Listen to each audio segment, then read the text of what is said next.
اگر عام مومنوں میں سے کسی کا خیال ہو، غالب خیال ہو کہ مجھے الہام ہو رہا ہے اللہ تعالیٰ کی طرف سے، تو کیا اس کو اجازت ہے کہ وہ اس کا ذکر اپنی تقریروں میں مثلا کریں یا سرعام کریں، یا صرف خلیفہ وقت سے اس کا ذکر کرنا چاہیے؟ الہام کا جو مسئلہ ہے وہ کافی مشکل اور پیچیدہ مسئلہ ہے۔ اگر کسی کو الہام ہوتا ہے تو بہتر تو یہی ہے کہ وہ صرف اہل علم لوگوں سے ذکر کریں، خلیفہ وقت بھی ضروری نہیں، سب اہل علم سے بات کریں، ان کو بتائیں کہ مجھے یہ الہام ہوا ہے، اور الہام بتا بھی دیتا ہے اپنے آپ کو کہ وہ سچا ہے یا جھوٹا ہے۔ بعض لوگ مجھے بھی لکھتے رہتے ہیں کہ ہمیں الہام ہوا ہے۔ ایک افریقن ملک کا آدمی تھا، اس نے مجھے لکھنا شروع کر دیا کہ مجھے الہام ہوتا ہے اور میں خدا کی طرف سے برگزیدہ ہوں اور مسیح موعود ہوں اس زمانے کا۔ تو میں نے اس کو کہا کہ اگر تمہیں الہام ہوتا ہے تو مسیح موعود کو تو جو تکلیفیں دی گئی تھیں وہ تمہیں بھی ملنی چاہیے۔ یہ تو نہیں کہ تم آرام سے گھر بیٹھے رہو اور تمہاری کوئی مخالفت نہ ہو۔ جب مخالفت ہوگی اور پھر تم قائم رہو گے، صلیب پر چڑھو گے اور پھر سب ثابت قدم رہو گے، تب ہم مانیں گے کہ تمہارا الہام سچا ہے۔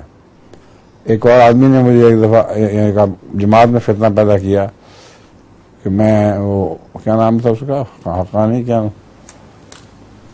سندھ کا تھا، جس نے کہا تھا کہ الہام مجھے ہوتا ہے کثرت سے، اور جس نے میرے الہام کی تعمیل نہ کی، مجھے سچا نہ مانا، وہ برباد ہو جائے گا۔ چنانچہ اس کا الہام یہ بھی تھا ایک کہ خلیفۃ المسیح ثالث جھوٹے ہیں اور ان کو خدا تعالیٰ نے خلیفہ نہیں بنایا۔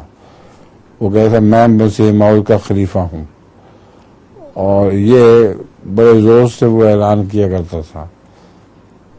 پھر اس نے یہ بھی دعویٰ کیا کہ اگر میں جھوٹا ہوں تو میں مر جاؤں پہلے، اور اگر وہ سچ جھوٹے ہیں تو وہ پہلے مر جائیں۔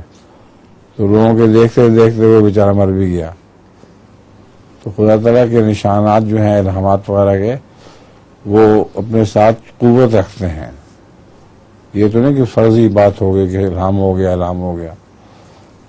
ایک ہمارے قادیان میں بھی ہوا کرتے تھے، وہ بیچارے سودائی تھے، ان کو الہام بھی عجیب و غریب ہوتے تھے۔